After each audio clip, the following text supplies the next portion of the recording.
everyone, this is Carolina. Today I'm going to be showing you how to put this Easter basket together. And with that, let's go ahead and get started. You'll need 2 pieces of paper, a strip that measures 8 3/4 by 1 1/2, and then a base which measures 8 3/4 by 2 3/4. On the base, you're going to be doing some scoring, 4 actually. Let me zoom in a little bit, and you'll score it at 3/4. 3 1/4, 4 3/4, and 7 1/4. Then you're going to flip your paper over and score at 1 1/4. What you want to be careful here before you cut, that you cut on the shorter side. So let me make sure I get the shorter. I think it's this side, but let me make sure. So you should be cutting on the 1 1/4 side, and you're going to do several cuts. First, you're going to look for the smallest strip. Sorry, had to grab my scissors. So you're going to look for the smallest strip, which is here, and then you're going to cut it completely off. And just so you know, I actually have a diagram of this on my blog post, which I will put the URL for it here, so that in case you need a reference for it, you'll be able to find it. So then you're going to skip that tab, go to the other one, and just cut all the way up to that other score line, as such. Then you're going to make like little triangles. You'll cut out triangles like I'm doing here, doing one side and then on the other. So you can tell I'm not measuring at all, just kind of eyeballing it. These are the tabs that are going to go at the bottom. They won't be seen. So really, you don't have to be perfect on them as far as measurements. Just something like this. Then you'll skip this tab and go to the last one. Here you just got to do one more vertical line or cut through. And again, do the same triangles that you did on the other tab.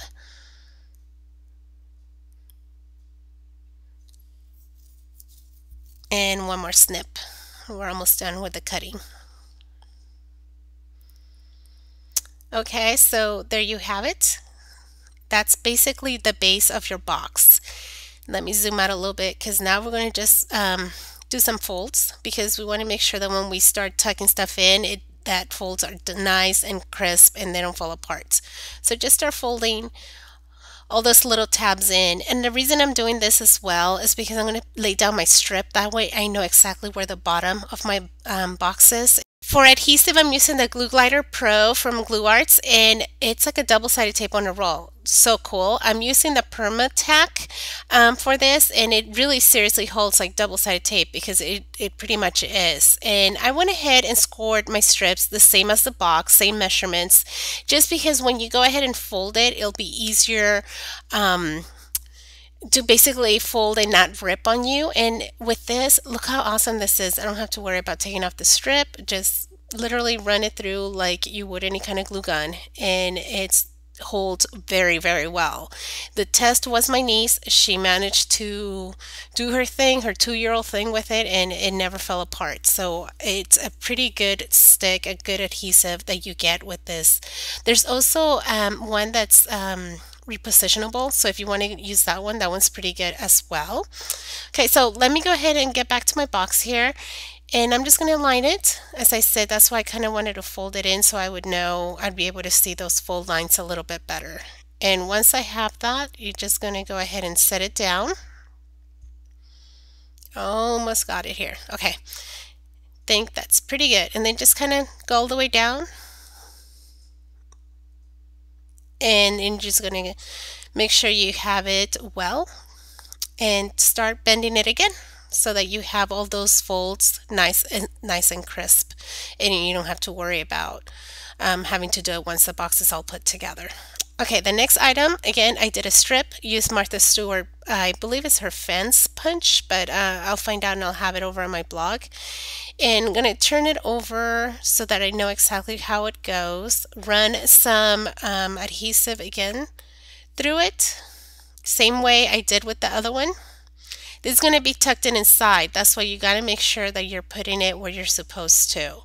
As far as the little tabs, since I did go ahead and pre-scored it before as well, you want to make sure you're putting it where you're supposed to. So I like to do it from the front side, because I want to make sure that I'm putting it exactly at the same place throughout.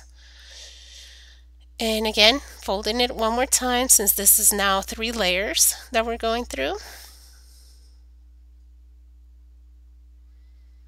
Yep, there we go. There's a lot of layers, so it's fine. It's really, really resilient. And with the glue, just it goes on so well. You'll love it. Okay, so now we're going to start putting our box together. Bring back your Glue Glider Pro and just put down a couple of strips. And adhere this side first. Oops, wait, I have excess here, so let me cut that off. There we go. And now we're going to go ahead and adhere it, just matching up the sides. I don't mind so much that, there's a couple of overlay on top. It's fine. For me, it's fine. So now you're going to flip up those tabs, and we're going to add some adhesive to that as well. Couple of runs through it is fine. Just tuck it in there. One more. Okay. Now bring it back in, and one of the bigger sides, just bring it on top. And I just kind of put my hand through it, through the bottom, to make sure that I can press down firmly. And since the other tab is going to go on top of it, I just lay it down and run it through once.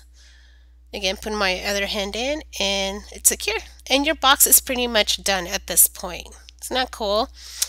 Okay, so my crocodile didn't fit. It was too big for here, so I used my old handheld punch. And remember, I'm punching through 3 layers, so it's a little harder. Man, I miss my crocodile because of this. It's just one punch and I would have been able to go through. But the other side's a little bit easier. It's just 2 layers. Because on the previous side is where the fold was. So here, and just punch it right through. We're going to add ribbon for the handle. The easiest way I found to do this is just get a strip of ribbon, and you're going to go ahead and slip it through, knot it on one end, trim it, and then do the same thing to the other side, so that you'll end up with your handle. Okay, so there's the knot, and then you do it to the other side, and then that's it. That's your finished box. Pretty. You can add whatever you want to it. I decided to do, of course, since it's Easter, a little button and some twine and put it on top. And look how cool. I can use the same adhesive for my buttons as well. So that just rocked. I don't have to go and get something else. And then just put it on top of my candy. A little bag I put of jelly beans. My nephew's gonna love them. He loves them. I have to hide them actually before he gets to them. So anyway, so that's it. That's pretty much the little treat. But of course, I had to add some stamping. I stamped and colored one of the images from Basket Blessings, cut it out with Spellbinder's egg dye, sponged the sky and the grass, and with that it's ready to be placed in front of the basket. I thought it was fun to add this cute little scene to kind of just make, put it in front of the basket and just have it be all complete. I think it's just what it needed. And just centering it right below the button here. And then, of course, we need a little sentiment, and the stamp set has really fun little sayings. I just went with Happy Easter, which I stamped, punched out, and just added a little pearl at the end to kind of finish it off. Add a little adhesive here in the back, and this is just going to get tucked in right behind the button. And with that, it is done. I hope you have fun making these, and as always, feel free to let me know if you have any questions. They really do come together quite easily. Thanks so much for stopping by.